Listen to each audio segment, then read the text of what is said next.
Hello बच्चों, तो उम्मीद है कि आपने ये सारे वीडियोस जो कि 2025 के लिए मोस्ट इंपॉर्टेंट मैंने डेरिवेशंस बताए हैं, डेरिवेशंस करके दिखाए हैं, न्यूमेरिकल्स जो बहुत इंपॉर्टेंट है वो मैंने आपको इस पूरे सीरीज में करके दिखाए हैं। तो आपने ये देख लिए होंगे और एक एक करके इनको देख के सारे कॉन्सेप्ट ग्रैस्प कर लो, आपके इजीली 90+ स्कोर हो जाएंगे।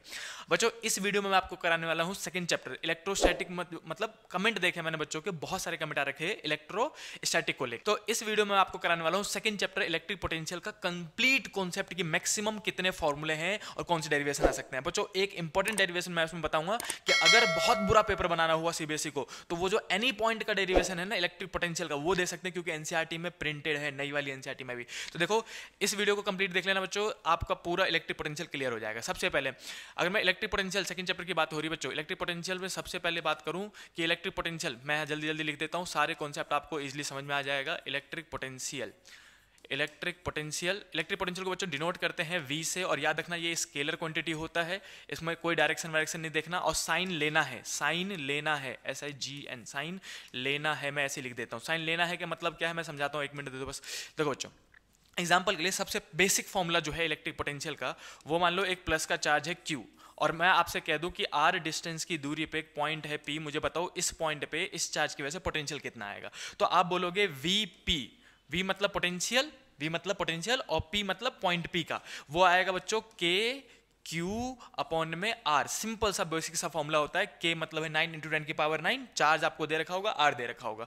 और दूसरा, अगर यहाँ पे बच्चों माइनस का Q होता तो यहाँ पे R डिस्टेंस की दूरी पे फिर से अगर मैं दूसरा पॉइंट दे दूं Q, और मैं कहूँ Q वाले पॉइंट पे बताओ पोटेंशियल कितना होगा, तो इस बार लिखोगे आप माइनस का, साइन लेना पड़ता है, माइनस का KQ अपॉन में R। तो बस इतना समझाना चाह रहा हूँ सबसे पहले कि स्केलर क्वांटिटी है, इसका मतलब आप प्लस की वजह से पोटेंशियल प्लस में आएगा और माइनस की वजह से पोटेंशियल माइनस में आएगा। बेसिक सा फॉर्मूला है KQ/R, बस साइन लेना है, आपको इतना याद होना चाहिए।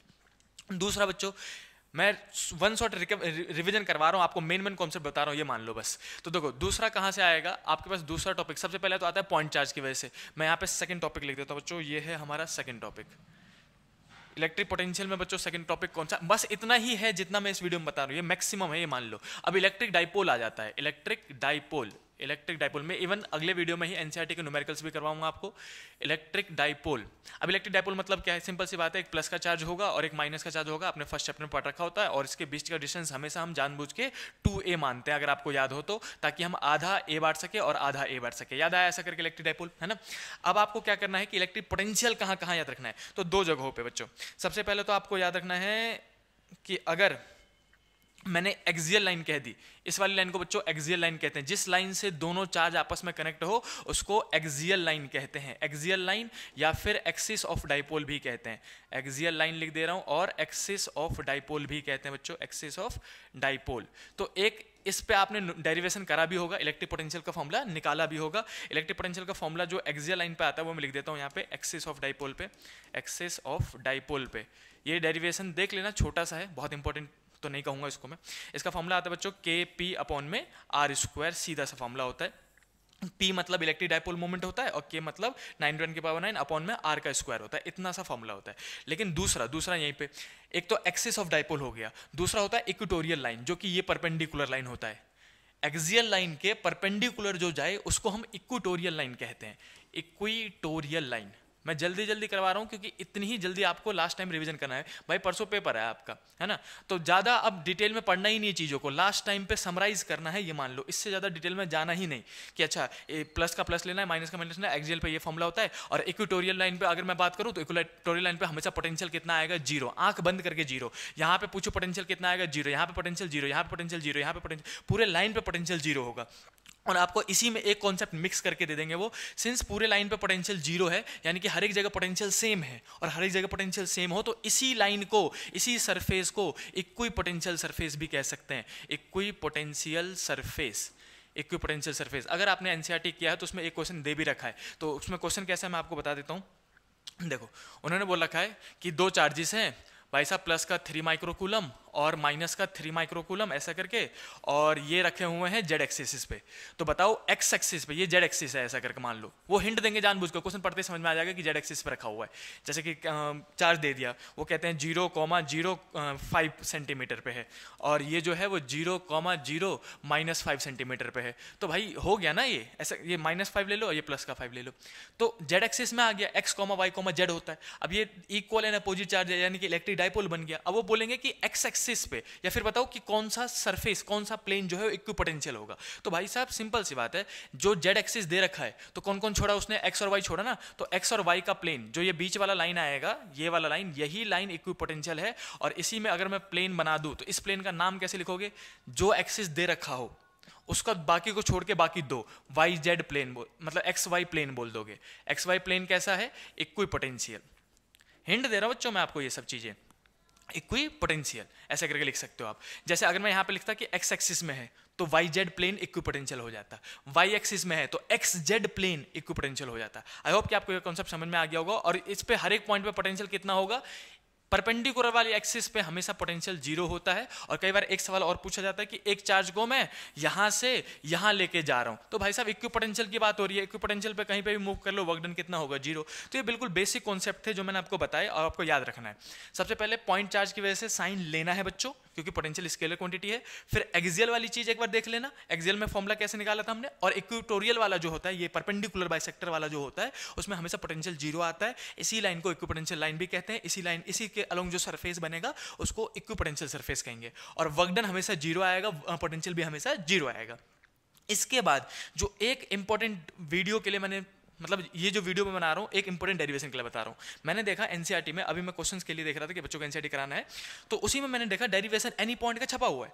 और अगर पेपर मुश्किल बनाना हुआ, जैसे कि 2 साल से पेपर मुश्किल बन रहा है, तो अगर इस साल भी मुश्किल बनाना हो तो वो पॉसिबिलिटी है, वो डाल दिया जाएगा और 3 नंबर में आएगा मिनिमम वो डेरिवेशन एनी पॉइंट का। इसीलिए मैंने बच्चों को बोला कि अभी वीडियो बना देता हूं, अगर आ गया तो बहुत बढ़िया करके आ जाएंगे, और नहीं आया तो कोई दिक्कत नहीं। और बहुत आसान तरीके से समझाऊंगा कि आपको ज्यादा लोड भी नहीं लेना पड़ेगा, कुछ एक्स्ट्रा पढ़ना पड़ रहा है, ऐसा कुछ नहीं होगा। देखो मैं समझाता हूं। मैं अब बात करें बच्चों electric potential, electric potential at any point का, एनी पॉइंट का डेरिवेशन है अपने पास, एनी पॉइंट हमने ये लिख दिया, ठीक। अब इसके बाद करना क्या है, सबसे पहले एक डायग्राम बनाना है और छोटा सा कैलकुलेशन, इतने में ही हो जाएगा। मैं डायग्राम अच्छे से समझा दे रहा हूँ बस। देखो बच्चों, ये प्लस का चार्ज यहाँ पे लेना एक, और एक माइनस का चार्ज लिया, दोनों के बीच की दूरी को हम कह दिया 2a। 2a मतलब आधा डिस्टेंस यहाँ से a, और यहाँ से भी आधा डिस्टेंस a मार्क कर दिया हमने। a l कुछ भी मार्क कर सकते हो, आपकी मर्जी होती है। और सेंटर से r तिरछे की तरफ, थोड़ा तिरछा करके सेंटर से r डिस्टेंस की दूरी पे एक पॉइंट मान लेना ऐसे करके स्लांट में, जो कि एंगल बना रहा होगा थीटा, ऐसे करके मार्क कर देना। उसके बाद एक लाइन डॉटेड लाइन यहां से जोड़ना ऐसे करके, और एक डॉटेड लाइन यहां से जोड़ना ऐसे करके। इस डिस्टेंस को r1 कह देना, इस डिस्टेंस को r2 कह देना, ऐसे करके मेंशन कर दिया हमने, ठीक। अब ये वाला P वाला पॉइंट है, मुझे इस पॉइंट पे नेट पोटेंशियल निकालना है। ये डेरिवेशन आ सकता है अगर पेपर बुरा बनना हुआ तो, अगर मीडियो का पेपर आसान बना हो तो नहीं आएगा। और इतनी इजीली समझा दूंगा कि मुश्किल से मुश्किल पेपर भी आया आपको तब भी आप आराम से कर दोगे इसको। देखो बच्चों, अब ये डिस्टेंस r हो गया, ये r1 हो गया, ये r2 हो गया। अब मुझे निकालना है इस पॉइंट पे पोटेंशियल। तो मैंने आपको अभी बताया था प्लस की वजह से प्लस में आएगा पोटेंशियल, और माइनस की वजह से माइनस में आएगा पोटेंशियल। हमें वही काम करना है। हम लिखेंगे इलेक्ट्रिक पोटेंशियल, जो इलेक्ट्रिक, बिल्कुल शॉर्ट तरीका बता रहा हूं मैं आपको, electric potential at point P जो आएगा, पॉइंट P, वो सीधे सीधे आप लिखोगे V इजकल टू में V, इसको नाम दे दो 1 और इसको नाम दे दो 2, 1 और 2, तो V1 प्लस में V2, दोनों के पोटेंशियल को मैं यहां पे जोड़ दूंगा। सिंपल सी बात है ना। अब मैं अगर लिखूंगा V, सबसे आसान तरीका बता रहा हूं, इतना ही कॉपी पेस्ट करके आना। V1 मतलब पहले चार्ज की वजह से, प्लस वाले चार्ज की वजह से, तो प्लस वाले चार्ज की वजह से K Q और अपॉन में R1 होता है। फॉर्मूला क्या होता है, KQ बाई R, अभी बताया था मैंने, है ना। पॉइंट चार्ज की वजह से जो फॉर्मूला होता है बच्चों, वो होता है KQ बाई R, है ना। तो वही वाला फॉर्मूला लगाने जा रहे हैं हम, KQ बाई R करने जा रहे हैं। देखो हमने कहा कि यहाँ पे फॉर्मूला KQ बाई R आता है, तो ये डिस्टेंस Q1 का डिस्टेंस R1 ले लिया आपने। फिर माइनस क्यों, क्योंकि दूसरा चार्ज माइनस में है, तो KQ बाई R2 लिख लिया हमने इतना। अब बस आपको एक काम और करना है बच्चों, ये कि यहां से एक परपेंडिकुलर लाइन खींच देना ऐसे करके, ऐसे करके, और यहां से भी एक परपेंडिकुलर लाइन खींच देना ऐसे करके, ऐसे करके। ये काम एक्स्ट्रा है और आपको याद करना है, मैं सच्ची बता रहा हूँ, अब समझने वाला टाइम बचाना है भाई, परसों पेपर है। ये वाला डिस्टेंस और ये वाला डिस्टेंस आपको याद कर लेना है। ये वाला डिस्टेंस कितना होगा, a cos थीटा, ये वाला डिस्टेंस भी कितना होगा, a cos थीटा। छोटा सा डेरिवेशन है ये, मान लो। पहले आपको डायग्राम समझ में आया, इसमें एक परपेंडिकुलर खींचो ऐसे 90 डिग्री वाला, यहाँ पे भी एक परपेंडिकुलर खींचो ऐसे करके 90 डिग्री वाला, है ना। और ये मार्क कर लो a cos थीटा और ये भी मार्क कर लो a cos थीटा। अब सीधे सीधे v देखो क्या कॉमन आ जाएगा, यहाँ से के क्यू कॉमन आ जाएगा, 1 में r1 और यहाँ पे माइनस में 1 में r2 कर दिया आपने, ठीक। अब r1 को रिप्लेस करना है, इस r1 को रिप्लेस करना है इस वाली लेंथ से। देखो जो r1 होगा 1 से लेके p तक का, वो ऑलमोस्ट बराबर होता है यहाँ से लेके यहाँ तक का। तो आपको रिप्लेस कैसे करना है, क्या आपने, मैं दूसरे कलर से दिखा देता हूँ, पीले से दिखा देते हैं। यहाँ से लेके यहाँ तक ये तो r मार्क किया था आपने, ये वाला यहां से लेके यहां तक आर्क, और ये नीचे वाला a cos थीटा मार्क किया था आपने, है ना। तो टोटल डिस्टेंस जो r1 होगा, r1 ओहो मिट गया, टोटल डिस्टेंस जो r1 होगा, r1 को आप r प्लस में a cos थीटा लिखोगे, और दूसरा r2 जो होगा वो यहां से यहां तक के बराबर होगा। मैं यहां से मार्क कर देता हूं, यहां से लेके यहां तक r2 कहोगे, ये इसके बराबर होगा। तो देखो अगर r1 लिख रहा हूं मैं वापस लिखता हूं यहाँ पे, देखो v इजिकल टू में के क्यू 1 में r1 की जगह में लिख सकता हूं r प्लस में a cos थीटा। ये पूरा ऐसे करके बराबर करना है, a cos थीटा प्लस में r, तो यहाँ लिखूंगा r प्लस में a cos थीटा, और फिर माइनस में r2 की जगह में, आई होप कि आपको समझ में आ गया होगा, ये r है यहाँ से यहाँ तक और ये a cos थीटा है। तो मुझे इतना डिस्टेंस चाहिए बस, ये इसके लंबाई के बराबर, यहाँ से लेके यहाँ से लेके यहाँ से लेके यहाँ से लेके यहाँ तक का चाहिए बस। तो मैं क्या करूँगा, पूरे r में से a cos थीटा माइनस कर दूंगा बस, तो r minus a cos theta. आपको इतना आना चाहिए, इसके बाद ये डेरिवेशन तुरंत हो गया। मुझे क्या समझ में आया कि मैंने पहले डायग्राम बनाया, प्लस का क्यू माइनस का क्यू, a लिया, r1 मार्क किया, r2 मार्क किया, बस खत्म। और फिर फॉर्मूला लिखना स्टार्ट किया, दोनों की वजह से पोटेंशियल जोड़ा, के क्यू बाई r1 के क्यू बाई r2, के क्यू कॉमन लिया यहाँ से, r1 r2 बचा। अब r1 r2 को रिप्लेस करने वाली बात आई तो दोनों तरफ परपेंडिकुलर खींच दिया ऐसे करके, एक में r प्लस में a cos थीटा, एक में r माइनस में a cos थीटा। प्लस वाले में प्लस करना है, माइनस वाले में माइनस करना है, दिमाग में डाल लो कि जब प्लस का चार्ज है तो r प्लस में a cos थीटा, सबसे बेस्ट ट्रिक है, और माइनस वाले में r minus a cos theta. ये समझ में आ गया। उसके आगे बेसिक मैथ है बच्चों, सॉल्व कर दो थोड़ा सा, अपने आप आंसर निकल जाएगा इसका। मैं इधर स्लाइड कर देता हूँ, इसको सॉल्व करेंगे आगे। छोटा सा डेरिवेशन है और आया तो 3 नंबर में आएगा, और जिस बच्चे ने कर रखा है एक बार वही इसको आगे सॉल्व कर पाएगा। जिस बच्चे ने नहीं देखा ये वीडियो, भाई सच्ची बता रहा हूँ, वो सॉल्व भी नहीं कर पाएगा, पूरा पेपर छोड़ के आना पड़ेगा, उसको फॉर्मूला तक याद नहीं होगा। तो ये एक भी क्वेश्चन छोड़ के आना बोर्ड में तो फिर मान लो मतलब अपराध है, पाप माना जाता है, इसलिए बोर्ड में तो क्वेश्चन छोड़ना ही नहीं चाहिए। देखो बच्चों, ये a r प्लस में a cos थीटा है, r minus a cos theta है, ये बटरफ्लाई मेथड सॉल्व करेंगे, इनको आपस में मल्टीप्लाई करेंगे, ये इधर, समझ में आ गया सबको? वापस बताता हूँ, इनको आपस में मल्टीप्लाई, ये इधर और ये इधर, तो मैं लिखूंगा यहाँ पे r, ये वाला पोर्शन इधर जाएगा, है ना, ये से मल्टीप्लाई हो जाएगा, r minus a cos theta, और फिर बीच में माइनस है, और ये वाला इधर आ जाएगा, तो r प्लस में a cos थीटा, ब्रैकेट जरूर लगा देना क्योंकि माइनस दोनों से अंदर मल्टीप्लाई होने वाला है, ठीक है। और अपॉन में नीचे में ये दोनों का आपस में मल्टीप्लाई करूंगा। देखो आपस में मल्टीप्लाई करूंगा तो ये a plus B a minus B, a plus B a minus B, formula होता है a प्लस बी और a माइनस बी बच्चों, फॉर्मूला होता है a square minus B square का फॉर्मूला। तो डायरेक्टली अप्लाई कर देना, ये इसको a मान लेना, इसको b, तो मुझे पता है a प्लस बी है, a माइनस बी है, तो a square minus B square लिख सकता हूँ, यानी कि r का स्क्वायर माइनस इसका square, a square cos square theta लिखा जा सकता है इसको। आई होप कि समझ में आ गया होगा। देखो a प्लस बी था, क्या था ये, a plus B a minus B, दोनों को आपस में मल्टीप्लाई करूंगा तो a square minus B square बन जाएगा, है ना। तो इतना याद रखना बच्चों। इसके बाद कैसे सॉल्व करूंगा, तो मैं बस माइनस खोल दूंगा, आंसर निकल जाएगा मेरा, के क्यू आर माइनस में a cos थीटा है, और ये माइनस अंदर जाएगा तो दोनों को माइनस कर देगा, माइनस का r और माइनस का a cos थीटा, और डिवाइडेड बाई जो है अपने पास आर स्क्वायर प्लस में ए स्क्वायर कॉस स्क्वायर थीटा। देख के बिल्कुल मत घबराओ, मैं तुरंत सॉल्व कर दूंगा इसको, इतना छोटा फॉर्मूला निकलेगा, आपको मजा आ जाएगा। देखो कैसे, सबसे पहले एक प्लस का आर एक माइनस का आर, काट दो इसको, माइनस का a cos थीटा माइनस का a cos theta, 2a cos theta आ जाएगा, है ना, तो इसको 2 लिख दूंगा। और इस वाले टर्म को इस वाले को आर स्क्वायर को लिखना है, बाकी इसको गायब करना है। क्यों? क्योंकि a बहुत छोटा होगा, और a छोटा हुआ तो a का स्क्वायर और छोटा हो जाएगा, तो नेग्लेक्ट, आप बोलोगे a इज वेरी स्मॉल, यहाँ पे लिख देना छोटा सा, a इज वेरी स्मॉल, जिसकी वजह से ए स्क्वायर कैन बी नेग्लेक्टेड। आपने बहुत बार किया होगा 12th में कि छोटी चीज़ों का स्क्वायर और छोटा हो जाता है तो उसको हम नेग्लेक्ट कर देंगे। तो ए स्क्वायर कॉस थीटा, पूरा कॉस लिख देना, A square cos theta can be neglected, उसको हमने नेग्लेक्ट कर दिया, खत्म ही कर दिया, गायब। आपको उसको गायब कर देना है, नेग्लेक्ट कर दिया, ठीक। तो अब बचेगा क्या वोल्टेज का फॉर्मूला, सिर्फ के क्यू माइनस का 2a cos थीटा, तो माइनस आगे लिख दे रहा हूं, और ये a cos theta 2a cos theta हो जाएगा, है ना, और डिवाइडेड बाई सिर्फ आर स्क्वायर लिखना है, ये गायब करना है, आर स्क्वायर लिख दिया हमने। ये रहा मेरा पहला फॉर्मूला। और इसी के बाद आप जानते हो Q इंटू में 2AP होता है ना, आपने पढ़ा भी होगा। मैं इसको थोड़ा सा और स्लाइड कर देता हूँ ऊपर की तरफ, यहीं पे लिख देता हूँ बच्चों। देखो आपने इसको पढ़ा भी होगा कि जो इलेक्ट्रिक डाइपोल मोमेंट होता है उसका फॉर्मूला होता है चार्ज इंटू में डिस्टेंस बिटवीन टू चार्जेस। तो Q इंटू में 2a को हटा के बच्चों आप P लिख सकते हो, तो V इजिकल टू में माइनस का K P cos theta upon में R स्क्वायर। अब कुछ बच्चे बोलेंगे भैया माइनस क्यों आ रहा है, भाई साहब जिधर की तरफ आपने चार्ज को झुकाया होगा उसी का साइन आएगा। मैंने माइनस की तरफ झुकाया तो माइनस का साइन आएगा, प्लस की तरफ झुकाया तो प्लस का, इससे कोई फर्क नहीं पड़ता, आपके फॉर्मूले में माइनस आ रहा नहीं आ रहा। K P cos theta upon में R स्क्वायर वाला फॉर्मूला डिराइव करना है, माइनस वाला भी सही है प्लस वाला भी सही है, सबको समझ में आया। ईजी सा कॉन्सेप्ट था, आने के चांसेस थे बच्चों, इसलिए मैंने इस पे वीडियो बनाया है। और बहुत इंपॉर्टेंट टॉपिक में से एक कह सकते हो, अगर पेपर हार्ड बनना हुआ तो ये रहा आपके पास पूरा स्क्रीन पे है। अब चाहो तो एक बार सॉल्व कर लो, मतलब इसके एसएस ले लो और अभी एक बार लिख के देख लो। अभी एक बार लिख के देख लोगे तो आपको याद हो जाएगा, एग्जाम में आ गया तो भाई साहब आप खुश, और नहीं आया तो कौन सा लोड है भाई साहब, मेरे को पता चल गया नया कॉन्सेप्ट है ना। क्या था बताओ जल्दी से, पहले हम एक डायग्राम बनाते हैं, फिर VA लिखते हैं, R1 R2 और V के क्यू कॉमन लेके R1 R2 को रिप्लेस करते हैं। बस इतना से याद रखना, रिप्लेस किससे करते हैं, a cos theta, sine theta मत ले लेना, कॉस है कॉस, काला वाला कॉस, ऐसे याद रखना।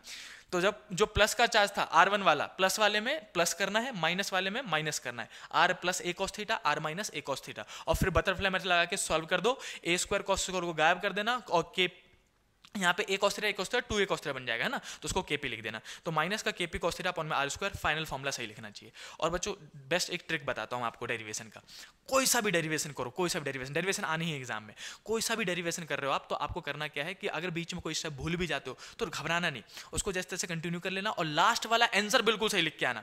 मैं सच्ची बता रहा हूँ, अगर आप चाहते हो कि कोई डेरिवेशन ऐसा, बहुत सिंपल सी बात है, बहुत सारे डेरिवेशन है, बच्चे कितने डेरिवेशन याद करेंगे, 20-22 डेरिवेशन बताते ही हम, तो 20-22 डेरिवेशन में से एक आध डेरिवेशन ऐसा होता है जिस पर कम ध्यान गया होता है, और वही एग्जाम में आ गया, और वही एग्जाम में आ गया तो मेरे को ऊपर का पता है, बीच में कुछ पॉइंट भूल रहा हूं, लेकिन नीचे का आंसर सब पता है मेरे को, तो बिल्कुल मत घबराना, ऊपर का बिल्कुल सही लिखना, बीच में थोड़ा सा गुजर मुजर कर देना, लिखते चले जाना, और लास्ट वाला आंसर बिल्कुल सही होना चाहिए, बिल्कुल आंसर को जो है फाइनल फॉर्मूला जो आना चाहिए वो बिल्कुल सही होना चाहिए, उसको बक्से में बंद कर देना बस। मैं सच्ची बता रहा हूं, वो मतलब नंबर नाक के बराबर कटेंगे ही नहीं, लेकिन घबरा गए, छोड़ दिया और फाइनल आंसर गलत कर दिया तो नंबर कटना ही कटना है। तो डेरिवेशन में बिल्कुल मत घबराना, और ये डेरिवेशन अभी करके देख लेना। मैंने आपको 3 कॉन्सेप्ट बता दिए, अब मैं आपको कराऊंगा नेक्स्ट वीडियो में न्यूमेरिकल, तो न्यूमेरिकल भी देख लेना। और बच्चों अभी लास्ट टाइम पे सिर्फ और सिर्फ अपने नोटबुक रिवाइज करते रहना, जो चीज़ें आपने पढ़ ली है सिर्फ उन्हें ही रिवाइज करना है। कोई नया कॉन्सेप्ट अगर आया, लग रहा है ईजी टू ग्रैब है तो ठीक है, नहीं है तो तिल लेने जाए, मैं सीधे सीधे बता रहा हूँ। क्योंकि बच्चे जब एग्जाम सेंटर पर पहुंचते ना तो वो आ जाते हैं दोस्त कि भाई तूने ये वाला टॉपिक पढ़ा, कि ये वाला डेरिवेशन पक्का आएगा, ये वाला डेरिवेशन पक्का आएगा, ये वाला डेरिवेशन पढ़ा क्या, ऐसे लोगों से दूर रहना, मतलब कोसों दूर रहना। जैसे कोई देखे तो इधर की तरफ चल देना, उधर वो बंदा हो तो उधर की तरफ चल देना। लास्ट टाइम पे एग्जाम सेंटर पे पहुंच के किसी की कुछ नहीं सुननी, मुझे अपना दिमाग शांत रखना है, मैंने पढ़ रखा है, मैंने को नोटबुक रिवाइज है, मेरे को इतने सारे डेरिवेशन रिवाइज है, यही आएंगे मुझे पता है, और ये आएंगे मैं कर दूंगा, बात खत्म। एक आध क्वेश्चन ऊपर से आ गया तो मैं देख लूंगा, थोड़ा बहुत लिख दूंगा, खत्म। घबराना नहीं है। लास्ट टाइम पे ऐसे बच्चों तो बिल्कुल दूर रहना कि बोलो जो यही वो आएगा यही आएगा, किसी को नहीं पता सीबीएसई का पेपर में क्या आएगा। हाँ, बड़े बड़े इंस्टीट्यूट को पता ही नहीं है क्या आएगा, उस बच्चों को पता होता है क्या आएगा। तो ऐसे बच्चों से बिल्कुल दूर रहना लास्ट टाइम पे। बस अपना आज और कल में जो आपको आता है सिर्फ उसी को रिवाइज करते रहना, उसी को ग्रैस्प करते रहना, उसी को बार बार रीड करते रहना। उसी को रिवाइज कर करके आपका क्या होगा, मोरल इंक्रीज हो जाएगा, कॉन्फिडेंस इंक्रीज हो जाएगा। हाँ ठीक है, मेरे को इतनी सारी फिजिक्स चीज़ आती है, समझ में आ गया। और पेपर में एक आध क्वेश्चन ऐसा आ भी गया जो आपको दिमाग से रह गया या फिर नहीं याद आ रहा है, तो बस इतना करना कि याद करना किस चैप्टर का क्वेश्चन है, किस टॉपिक का क्वेश्चन है, और उस टॉपिक में जो भी आपको याद है, जौन सा फॉर्मूला याद है, जौन सा टॉपिक याद है, जो थ्योरी याद है कि ये इसका मतलब ये होता है, वही लिख देना। फिर ये चिंता मत करना कि इस क्वेश्चन में क्या पूछा गया है। कोई ऐसा क्वेश्चन आ जाए जो आपको बिल्कुल नहीं आता तो बस याद करो कि ये किस चैप्टर का है। क्या ये रे ऑप्टिक्स का है? अच्छा ठीक है। क्या ये माइक्रोस्कोप का है? ठीक है। तो माइक्रोस्कोप में क्या होता है, माइक्रोस्कोप, अब जो याद है वो याद कर लो। ऑप्टिकल जो आता है उसको लिख दो, ऑप्टिकल इंस्ट्रूमेंट जो कि दूर की चीजों को नहीं, ऑप्टिकल इंस्ट्रूमेंट जो कि मैग्नीफाई करके दिखाता है छोटी चीजों को, इसका मैग्निफिकेशन होता है MOME, जो याद आ रहा है MOME, और इसका मैग्निफिकेशन का फॉर्मूला होता है L अपॉन मीडिएवल। जो भी आपको याद आ रहा है वो सीधे सीधे लिख दो उसमें। ये समझ में आया? किसी भी टॉपिक का, जैसे कि फर्स्ट चैप्टर का क्वेश्चन आ गया, आप फर्स्ट चैप्टर का क्वेश्चन आ गया टॉर्क का, अब टॉर्क में क्वेश्चन समझ में नहीं आ रहा है तो टॉर्क का फॉर्मूला लिख दिया PE साइन थीटा, खत्म, P वेक्टर क्रॉस की E वेक्टर। जितना आपको पॉइंट उस टॉपिक में याद है उतना लिख के आ जाओ, नंबर आपको आराम से मिलेंगे। लिखने के नंबर मिलते ही मिलते सीबीएसई बोर्ड में, छोड़ के नहीं आना है। सारा पेपर 33 या 34 क्वेश्चन आएंगे, 33 के 33 क्वेश्चन आपको अटेम्प्ट करने हैं किसी भी शर्त पे, मतलब आपके आंसर शीट में चमकने चाहिए। पहले जो आता है उसे लिख दिया और बाद में जो नहीं आता उसमें भी ट्राई कर करके लिख दिया मैंने, ठीक। बाकी बच्चों ऑल द बेस्ट, और उम्मीद करता हूं कि आपकी हेल्प हुई होगी इस वीडियो से। अपने जूनियर को, अपने छोटे दोस्तों को भी सब्सक्राइब करने के लिए कह देना चैनल। मिलते हैं नेक्स्ट वीडियो में, CUET में एग्जाम में मैं आपके साथ हूं, तो वीडियोस देखते रहना, वहां के भी MCQs में आपको प्रैक्टिस कराऊंगा ही, और आपके CUET कॉलेज तक मैं आपके साथ रहूंगा। चलो बच्चों मिलते हैं नेक्स्ट वीडियो में, तब तक के लिए बाय बाय।